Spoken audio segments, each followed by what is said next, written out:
What's up, guys? Today we're gonna do a little junkyard adventures and see what the rest of the weekend brings. But I just got done loading up some tools in a bag, and gonna go hit the junkyard and try to cook up a pair of rear trailing arms and maybe even another EG subframe. We got one here for my car, for Dallas's car, so we need one more. But let's get to it.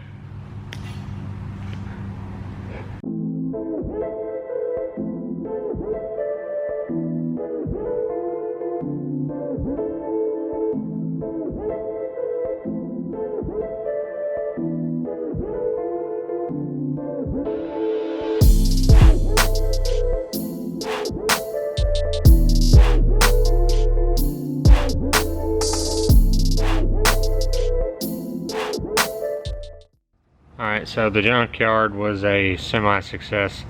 I came across a P28, which are always good to have. I need to open it up, see if it's in decent shape.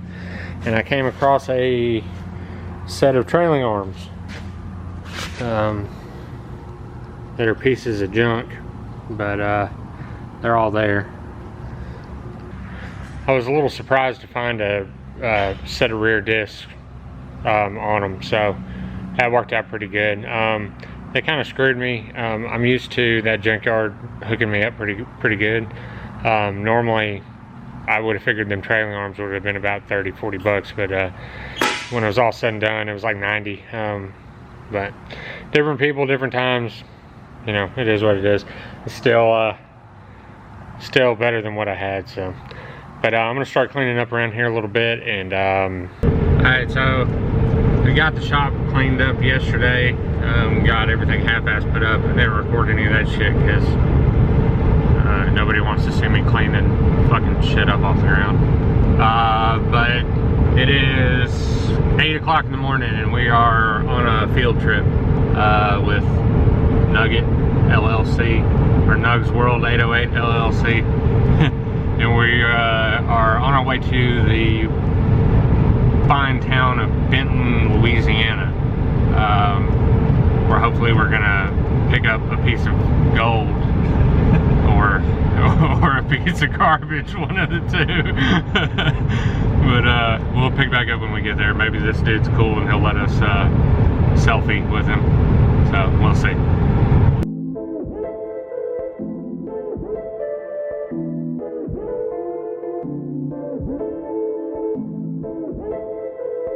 So this is what we came down here to get, if I'm not too close on my face.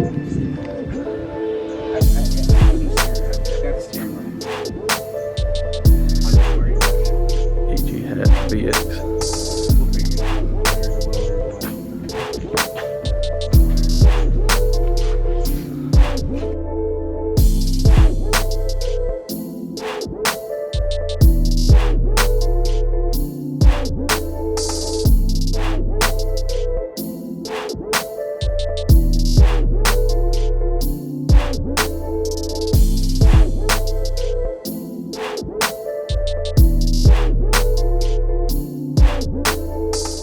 What's up, everybody? It's Nugget. As you probably saw earlier in this video, me and Mike went and got a car and brought it to my house and dropped it off. So I'll give you a little bit of a rundown on that real quick. This is a 93 Civic VX.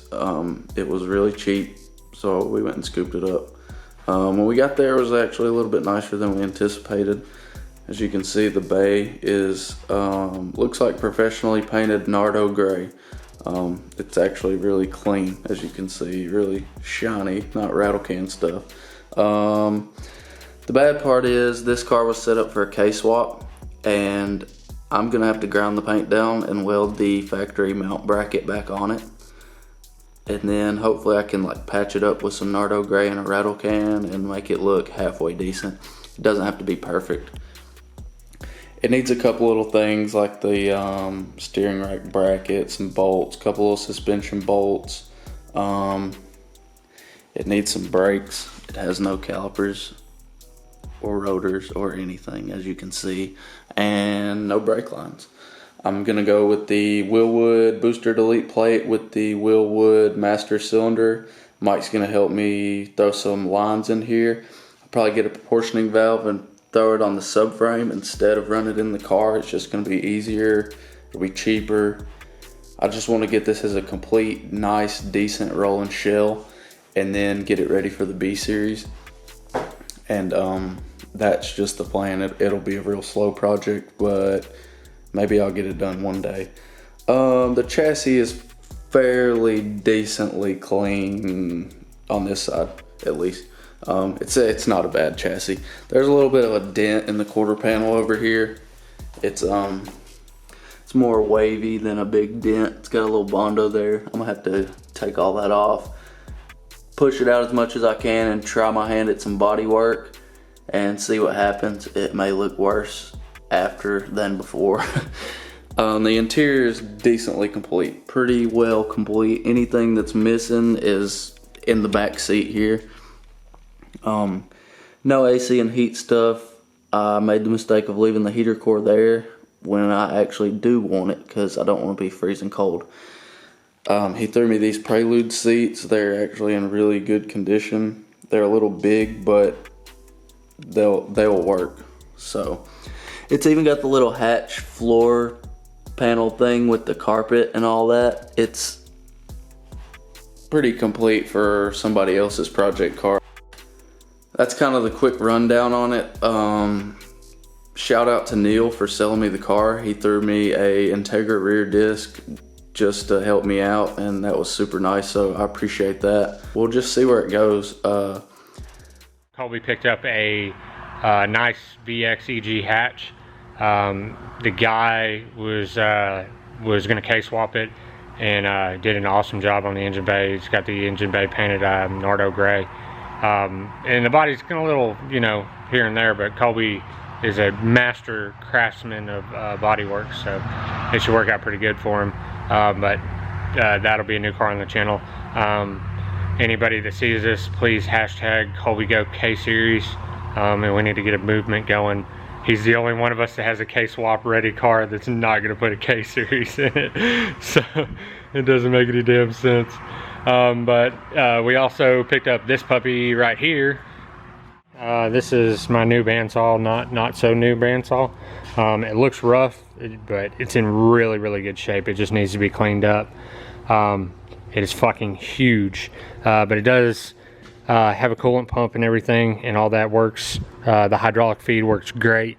The only problem I see with it is one of these casters is a little jacked up, or the wheels is a little jacked up, but I think I'm probably gonna just put it on a cart with casters anyway. That way I can roll it whichever way I want. But I mean, it's in super good shape. Like I said, it's just dirty, and I need to get a different blade because this blade is way too gnarly for what I'm trying to do with it. But so that is the newest addition to the family in all of its glory. Oh my god, it's so huge. But way bigger than my other one was.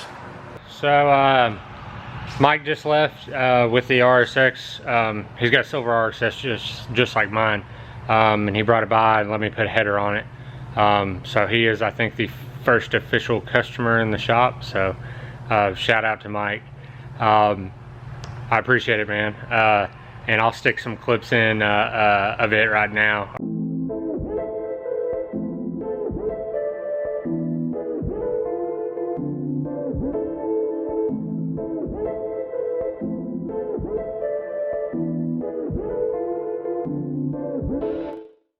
Alrighty, back at it again. Today I'm gonna try to knock out a couple little things that I've been meaning to do for a long time. I showed y'all the wall of motors, the infamous wall of motors, that is. But I need to do a compression test on this guy and this guy right here. They both came out of the junkyard. They both were fairly low mileage, I should say. And they were both out of wrecked cars, so I'm hoping they're in good shape. I probably should have did this at the junkyard, but we're gonna go ahead and knock it out real quick. I think Lewis I think Lewis is going to bring his compression tester by. I've got a Harbor Freight one, and it's a piece of garbage. I need to just pony up and buy a better one, which I'm going to here pretty soon. But we'll probably use his tonight and see where it goes. He might have plans for this other motor. So I might have to find a different car for the hatch, or for the coupe. But so I'm going to get cruising. I'm going to do this one first, and then I'm going to do Dallas's, and we'll see where we get with it.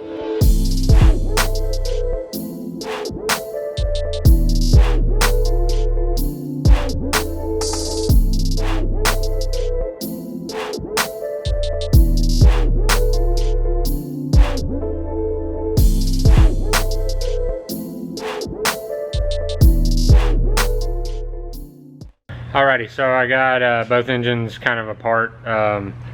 Dallas's engine still has most of the wiring harness, even though it's all hacked up on it. But the charge harness is still hooked to the starter, so I should be able to tie onto it right there. And I'll show you what I did on this other one. So it was an automatic motor before, but I just threw a flywheel on it just to turn it over and I stuck a starter on it too. Then all I did was I've got my little jump pack from Harbor Freight, and I hooked, the positive to the main post on the starter, and then the negative to a bolt on the engine. And then I used my little spade tool that I use to check compression with, and I can just bump it to it when I'm ready to spin the engine over. Over here on this guy, it's a little bit different. The starter's still up in there and it's still all wired up, and this is the charge harness right here. So this will be the main wire that goes to the starter, and then this guy right here should be the start signal to the solenoid. So all I'll have to do is hook my little jump pack on here and then ground it to the engine, and we should be good to go. But I think they're both going to be all right. This one, all the plugs are in good shape. The coils are in really good shape. And this one over here, the coils aren't in as good a shape, but the plugs are still all still in pretty good shape. So that's where I'm at with it. Lewis is on his way over here with his compression tester. I'm not even going to jack with trying it on mine because I know it's going to read some crazy low shit. Now, I don't know if anybody's ever had that problem, but I've researched it quite a bit. The Harbor Freight ones read low across the board because there's some little valve in the end. I don't know. If you've ever had that problem with them, let me know. Otherwise, maybe I'm just crazy. Or maybe every other engine I've checked it with is fucked. So that would explain the RSX. But we'll pick back up when he gets here. Alright, I decided to do a little test here to see if my compression tester really is squirrely. It got me thinking. Lewis's, we know his is good. His is like a Bosch one or something. He works at Chevrolet, so I mean he's got good tools. I have a piece of shit Harbor Freight one because I use it once a year. I'm gonna buy a better one, especially if this goes the way I think it's gonna go. But I'm gonna go ahead and test one of these cylinders and see what it comes up with, and then we'll compare it to Brandon's. And I know the fucking battery voltage is gonna skew shit, but I mean, if we're talking about 30 psi or 2 psi, I don't think it's gonna make that big a difference. But I'm gonna try it with this one, and we'll see what it is with his. So. Alrighty, so let's see, let's turn our little guy on. She's lit. She's lit. Alright, let's fucking send it. Trying to stabilize this fucking engine. Alright.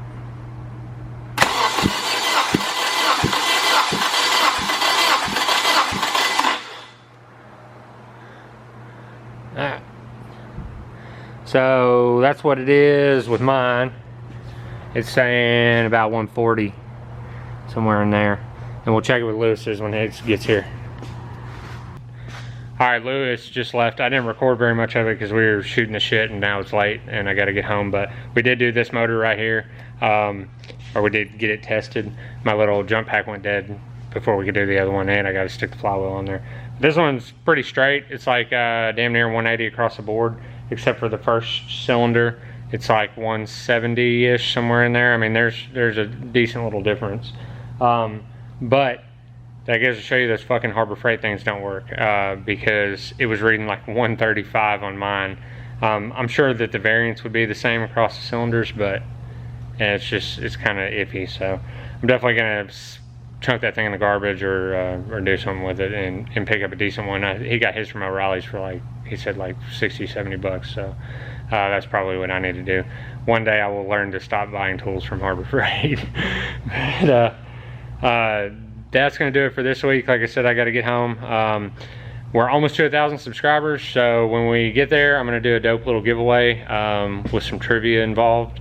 So if you want some shirts and shit, stick around. Check out next week's video when it comes, because hopefully we'll have 1,000 by then. I don't know, but if we have 1,000 by then, next week we'll do a giveaway and try to figure some shit out. If you want to support the channel, go to www.megaspool.myshopify.com and pick up a shirt or some stickers. And if you like what we're doing here, subscribe. I will catch y'all next week.